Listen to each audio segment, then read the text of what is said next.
Good morning everyone, कसे आहात सगळे। तर आज खूप महत्त्वाचा दिवस आहे, म्हणजे वर्षातला पहिला सण म्हणजे संक्रांत। आणि यज्ञेशाला आज सुट्टी होती, म्हणून यज्ञेशा सकाळी सकाळी लगेच डान्स करायला लागली। तिला डान्स करायला खूप आवडतं, टीव्हीमध्ये बघूनच ती डान्स करायला शिकली आहे। संक्रांत म्हणले की तिळगुळ आणि तिळाचे पदार्थ येतातच, त्यासाठी मी आज करत आहे तिळाच्या वड्या। सो मी 2 वाट्या इथे तीळ घेतीये।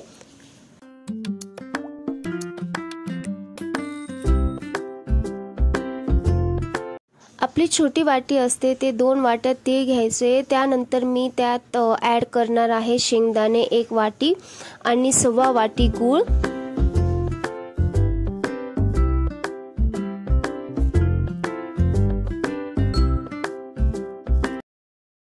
मी तिळाच्या वड्या करण्यासाठी मी गूळ हा साधाच वापरते, कारण की चिक्कीचा गूळ मी वापरत नाही। चिक्कीच्या गुळाने वड्या खूप कडक होतात व खायला पण ठिसूळ लागत नाही। सो मी साधाच गूळ घेतीये आणि लो फ्लेमवर मी तीळ हे छान असे भाजून घेतीये। थोडेसे गुलाबी होईपर्यंत हे तीळ छान पद्धतीने लो फ्लेमवर भाजून घ्यायचे।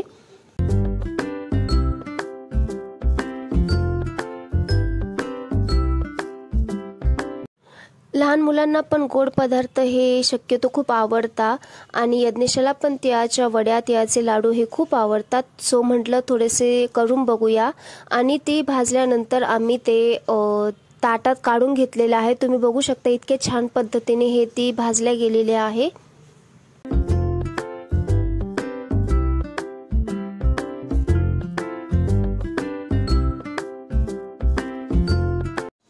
ती भाजून झाल्यानंतर मी जे 1 वाटी शेंगदाणे घेतलेले होते ते मी छान असे खरपूस भाजून घेतीये। ते पण लो फ्लेमवरच भाजून घेतीये, त्याने त्याची साल पण छान पद्धतीने निघून जातात आणि खूप खरपूस भाजल्या जातात।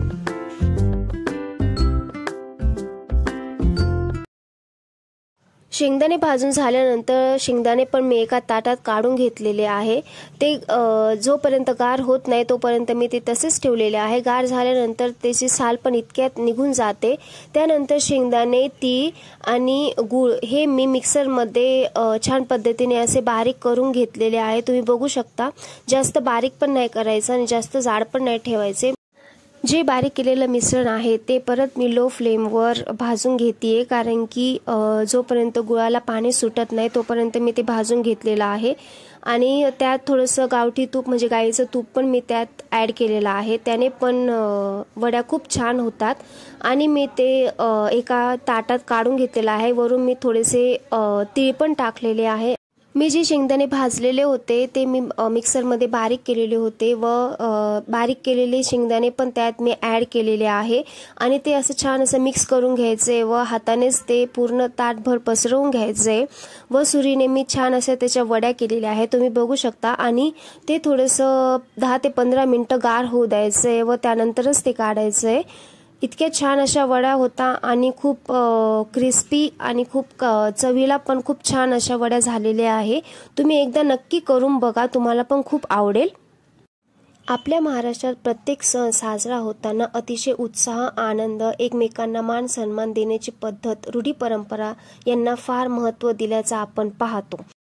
मकर संक्रांतीच्या आधी असे म्हटले जाते की खूप थंडी असते व संक्रांत झाल्यानंतर थोडी थोडी थंडी कमी होत जाते। संक्रांतीला सुवासिनी एकमेकींना वाण पण देत, त्याचप्रमाणे पंढरपूरच्या रुक्मिणीला देखील सवाष्ण स्त्रिया आजच्या दिवशी हे वाण देण्याकरता गर्दी करताना दिसून येतात।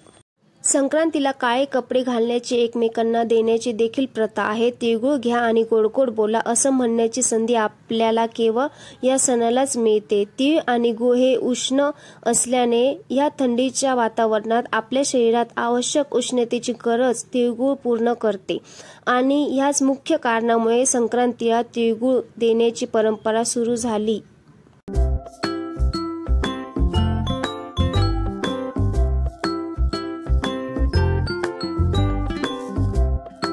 संक्रांतीच्या दिवशी भरपूर ठिकाणी पतंग महोत्सव देखील आयोजित केले जाते। पतंग बनवण्याचे देखील शिकवण्यात येते। पतंग उडवण्याची खरी मजा उत्सव पाहण्याकरता हजारो पर्यटक ह्या दिवसांमध्ये गुजरातला भेट देतात, कारण गुजरात राज्यात ह्या दिवसांमध्ये लाखो पतंगी आकाशात विविध आकारात उडत असल्याचे आपल्याला दिसते। मम्मींच्या हातावर मेहंदी काढून झाल्यानंतर यज्ञेशा पण बोलली की मला पण मम्मा मेहंदी काढायची, आणि ती मेहंदी काढत असताना इतकी शांत बसलेली होती, थोडी पण हालचाल न करता तिने ही मेहंदी काढून घेतली होती आणि तिला मेहंदी काढायला खूप आवडतं.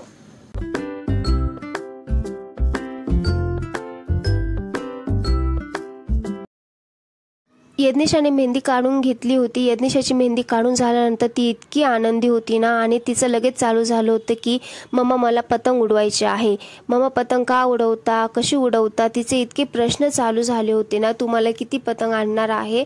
तर ती इतकी आनंदी होती आणि ती सुट्टीचा दिवस होता, त्यामुळे ती पूर्ण दिवस पतंगच उडवत होती. त्यानंतर संक्रांतीचा दिवस होता, सो मी छान अशी रांगोळी काढली होती. बाकीचं पण काम आवरायचं होतं, त्यामुळे मी अशी छोटीशी छान अशी रांगोळी काढली होती. त्यानंतर संक्रांतीच्या दिवशी आम्ही छान अशी पूजा पण मांडतो, तुम्ही बघू शकता.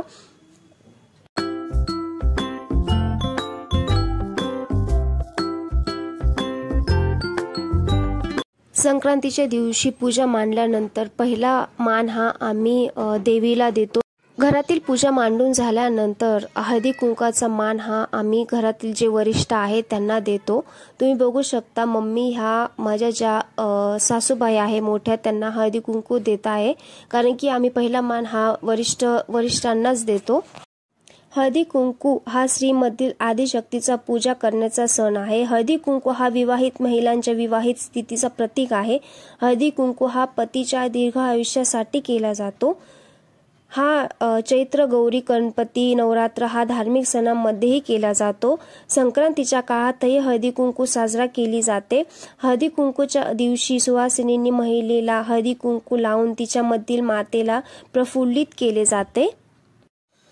मकर संक्रांती ते रथसप्तमी ह्या काळात हिंदू घरातून हळदी कुंकू समारंभ केला जातो. अलीकडे त्याला सार्वजनिक स्वरूपही दिले जाते. त्यानिमित्ताने सगळे एकत्र येतात, एकमेकांना भेटतात. संक्रांतीच्या दिवशी सगळी कामे आवरून झाल्यानंतर आमच्या बिल्डिंगचा पण हळदी कुंकू त्याच दिवशी असतो. त्यामुळे 4 ते 5 वाजेच्या दरम्यान आम्ही सगळ्या स्त्रिया टेरेसवर जमतो व गप्पा गोष्टी होतात व हळदी कुंकू साजरा केला जातो. त्यानंतर आम्ही छान असं पतंग पण उडवण्याची मजा घेतली.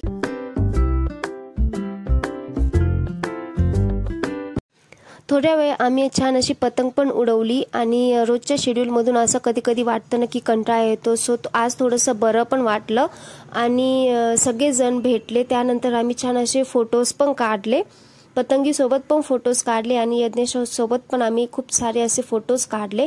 तुम्हाला जर हा व्हिडिओ आवडला असेल तर नक्कीच लाईक करा आणि चॅनलला सबस्क्राईब करा. थँक्यू.